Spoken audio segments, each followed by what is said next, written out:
வணக்கம் ஐயா. வணக்கம் ஐயா, உங்க பேர் என்ன ஐயா? என் பேர் பரணிதரன். நீங்க எங்க வேலை செய்றீங்க? நான் வெங்கடேஸ்வரா மெட்ரிகுலேஷன் ஹையர் செகண்டரி ஸ்கூல்ல வேலை பார்க்குறேன். என்ன வேலை செய்றீங்க ஐயா? அதாவது அட்மின் சம்பந்தப்பட்டது. ஓ, நீங்க பிறந்த இடம் என்ன ஐயா? நான் பிறந்த இடம் மதுரை மாவட்டம். ஏன் ஐயா இங்க வந்திருக்கீங்க?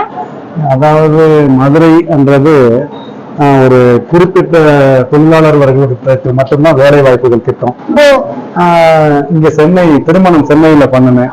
அப்படி சென்னையில இருந்துக்கிறோம், தலைநகர்ல ஏதாவது வேற வேலை பார்த்துக்கலாம் அப்படின்னு வந்தேன். இங்க இந்த வாய்ப்பு கிடைச்சது, இதுல தொடர்ந்து இருக்கேன். உங்க தாய்மொழி என்ன ஐயா? தாய்மொழி வந்து தெலுங்கு ஐயா. தெலுங்கா? ஆமா. சரி ஐயா. உங்களோட மாத வருமானம்? மாத வருமானத்தை நான் ஒரு தனியார் பள்ளியில வேலை பார்க்கும்போது சில விஷயங்கள் சொல்லலாம், சில விஷயங்கள் சொல்லக்கூடாது. போதுமான அளவுக்கு வருமானம் வருதுங்க. ஒரு மனிதனுக்கு வாழ்க்கையில தேவையான முக்கியமான விஷயமா நீங்க என்ன ஐயா நினைக்கிறீங்க? முதல் விஷயம் வந்து பெற்றோர்களுக்கு மரியாதை கொடுக்கணும், அவங்க சொன்னபடி நடக்கணும். ரெண்டாவது, நமக்கு சொல்லிக் கொடுக்கக்கூடிய குரு ஆசிரியர்களுக்கு மதிப்பளிக்கணும்.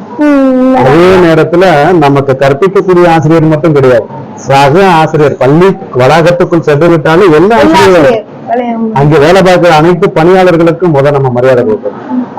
மரியாதை கொடுத்துட்டோம்னா கல்வி நம்மளை வந்து அடைஞ்சிடும். அதனால முதல் இடத்துல இருப்பது கல்விதான். ஐயா, நீங்க எதனா விருது பட்டம் எதனா வாங்கிருக்கீங்களா ஐயா? பட்டம் அப்படின்னு அந்த கல்வித்துறையில வாங்கல. எனக்கு சின்ன வயசுல இருந்து இந்த மேடை பேச்செல்லாம் ரொம்ப பிடிக்கும். மேடை பேச்சா? ஏன்னா என்னுடைய உறவுகள், அதாவது அத்தை, மாமா, பெரியப்பா, சித்தப்பா, இவங்க எல்லாருமே கல்வி பணியில தான் இருக்காங்க. எல்லாருமே ஆமா தலைமை ஆசிரியரா இருக்காங்க, வட்டார வளர்ச்சி அலுவலரா இருக்காங்க. அதாவது ரெண்டு துறை தான் தேர்ந்தெடுப்பாங்க. ஒண்ணு ஆசிரியர் பணி, இல்லைன்னா காவல் பணி, இல்லைன்னா விவசாயம். 3 பேர் அதிகமா ராணுவத்துக்கு போவாங்க. அதனால இப்ப நான் பிறந்த கிராமத்துல இருக்கக்கூடிய ஒரே தெருவுல 32 பேர் ஆசிரியர் தான். அதனாலதான் என்ன செய்யணும்னா அவங்கள போல நம்மளும் ஆசிரியரா இருக்கணும் அப்படின்ற ஒரு ஆர்வம் வந்துருக்கு சின்ன வயசுல இருந்து. உங்களுடைய லட்சியம் என்ன ஐயா? லட்சியம்னா ஒரு இடத்துல வேலை பார்க்கறத விட நம்ம 10 பேருக்கு வேலை கொடுக்கணும் அப்படின்னு நினைக்கிறேன். ஒரு பெரிய இடத்துல இருந்து எல்லாருக்கும் வேலை. ஆமா, அது பெரிய இடமோ சின்ன இடமோ சிறுகி ஆரம்பித்து அப்படியே கொஞ்சம் கொஞ்சமா மேல போய் சமூகத்துல சேவை செய்ய பிடிக்குமா? கண்டிப்பா. என்ன சேவைகள்? இப்ப நான் கிராமத்துல படிக்கும்போது வழிநடத்தின தலைமை ஆசிரியர் மரக்கன்று நடுவது, மைதானங்களை சீரமைப்பது, அதே நேரத்துல தோட்டக்கலை சம்பந்த விவசாயம் சார்ந்த குடும்பத்துல வந்ததுனால எங்களுக்கு வந்து அந்த விவசாயம் சார்ந்ததையும் அங்க பயிரிடுவோம். சக மாணவர்களா அந்த வெளிச்சல கொண்டு வந்து தலைமை ஆசிரியரிடம் கொடுக்கறது, அம்மா அப்பாட்ட காட்டுறது. உங்க வீட்டுல செடி எதனா வளர்க்குறீங்களா ஐயா? வீட்டுல செடி வளர்க்கறது வந்து மரம் வளர்ப்பது வந்து. மரம் வளர்ப்பீங்களா ஐயா? நம்ம சுற்றுச்சூழல் சரியா இருக்கணும் அப்படின்னால செடி கொடிகள் மரங்கள் தானே தேவை. நம்ம மூச்சு வாங்குறதுக்கு அந்த ஆக்சிஜன். ஆமா, அதாவது மரம் செடிகள் நடுவது சொந்த உயிருக்கு தேவைப்படும். கல்வி, செல்வம், வீரம், இதுல ஒரு மாணவனை உயர்த்துவதாக நீங்க கருதுவது என்ன ஐயா? ஐயா, இதை வகைப்படுத்தும் போது நீங்களே சொல்லிட்டீங்க, கல்வியா செல்வமா வீரமா. முதல் இடத்துல இருப்பது கல்வி. கல்வி என்பது வந்து இந்த குடியில பிறந்தால்தான் அப்படின்றது கிடையாது.